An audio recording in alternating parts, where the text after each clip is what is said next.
Bismillahirrahmanirrahim. Assalamualaikum warahmatullahi wabarakatuh. Sahabat-sahabat pecinta pelestarian.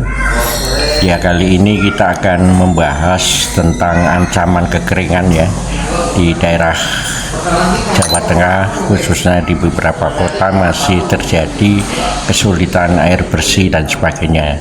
Dan ini ada narasumber yang bergerak di pelestarian lingkungan, yaitu Green Solidarity, untuk Ibu Insinyur Tere Tarigan, Magister Sains. Silakan Ibu.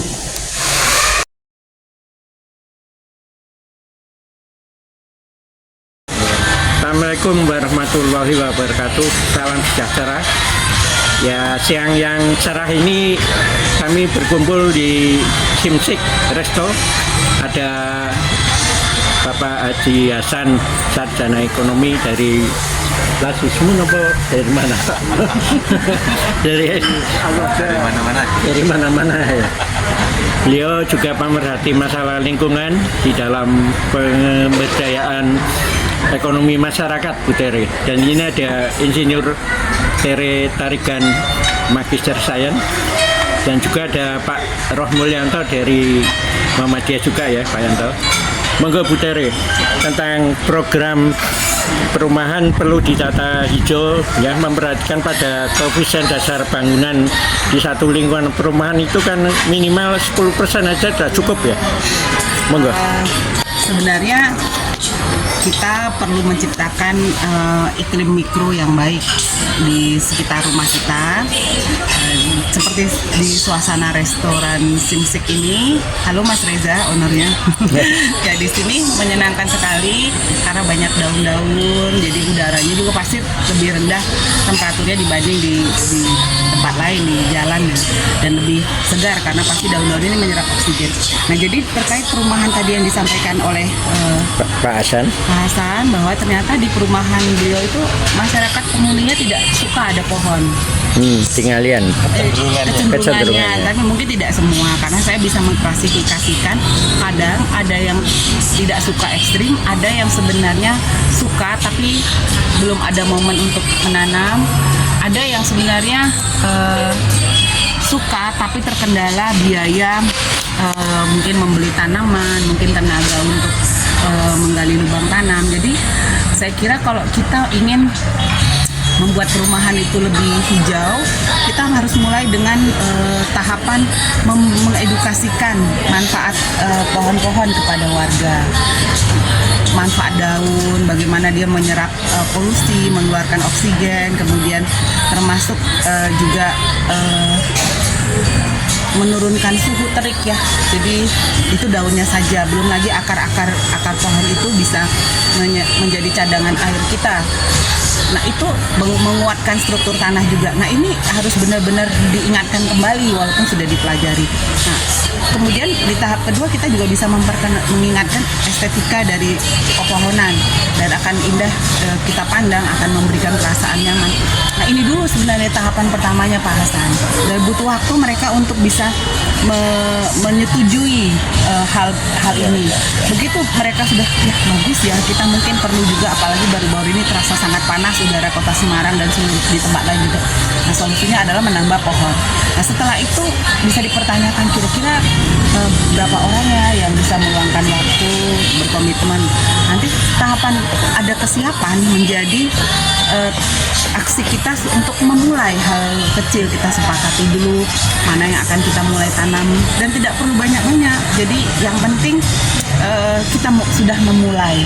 Nah, nanti akan mempunyai pengalaman untuk menanam ya, dan melihat. Kemudian akan ada waktu berikutnya lagi kita menambah tanaman dan akan bertambah banyak lagi orang yang akan terlibat. Nah, jadi saya kira kita nanti suatu saat bisa berkunjung ke perumahan Pak Hasan ya, Pak Pujo. Yes. Nanti dari segi desain, nanti Bapak bisa menampilkan before dan after rencana, nanti bisa digambarkan secara visual. Karena saya melihat ada kota Utrecht di Belanda itu melakukan kampanye, Pemkotnya melakukan kampanye bagaimana menanam tampak depan bangunan, Pak.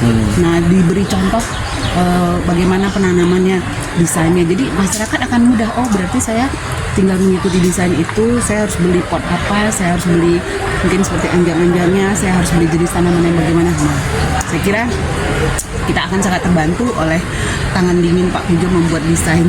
Mungkin Oke, 1-2 spot aja. Yang paling tidak kalau udah 1-2 spot kita buat itu akan kita realisasikan ya Pak Pujo ya. Iya, Nah, saya Greensol akan siap untuk mensuplai tanaman, media tanam. Saya kira saya tidak masalah dalam hal itu. Oke, masih Bu Terima Tere kasih, tadi sama-sama. beliau pegiatnya di Green Solidarity. Solidarity. Ya. Kita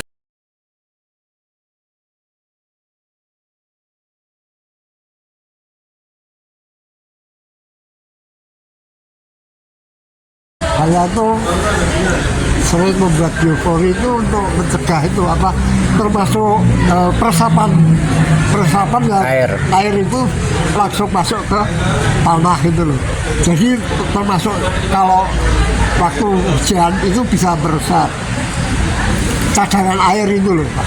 Ya jadi mungkin sumur-sumur pada kering, di situ ada penyimpanan air gitu loh Pak. Jadi sangat bagus itu biopori. Cuma jarang orang itu mengenal biopori karena ya repot gitu loh Pak. Tapi alhamdulillah itu masih ada yang pegiat-pegiat lingkungan termasuk Bu Tere, ya itu kita bersyukur gitu. Jadi menggugah itu loh Pak. Menggugah masyarakat untuk memikirkan lingkungan. Jangan sampai alam itu murka gitu loh. Oh gitu. Ya gitu. Saya rasa gitu Pak. Ya, matur nuwun. Gimana Bu Tere? Programnya biopori. Nah, biopori ini sebenarnya bukan hanya dibuatkan lubangnya saja, tetapi dia harus dibuat menjadi biologis kondisi tanah itu dengan rutin mengisi sampah organik baik dari sampah dapur maupun daun-daun sehingga tercipta bakteri pembusukan sehingga nantinya akan banyak cacing yang bisa akan membuka jalur ke arah horizontal dan strukturnya jadi lebih biologis. Nah itulah itulah disebutkan biopori. Jadi dua langkah Pak membuatnya juga, kemudian mengisinya dengan bahan organik dan sebenarnya bisa diambil kalau dia sudah jadi kompos Pak. Nah, untuk beberapa lama nanti diisi lagi. Bahkan juga kalau dibuat dekat pohon yang berbuah itu bisa menjadi alat memasukkan pupuknya gitu. Nah saya kira memang untuk daerah tinggi terutama harus mulai kita ajak masyarakat untuk menjadi pelaku aktif pengguna biopori. Artinya tidak hanya sekedar dibuat tetapi diisi dengan sampah organik. Oke. Ya. Kondisi saat ini kan cuaca panas ya, Bu Tere ya. Iya betul. Dan sadar bahwa kita hidup memerlukan pohon sangat. untuk pelindung sekaligus menjaga iklim tropisnya ya.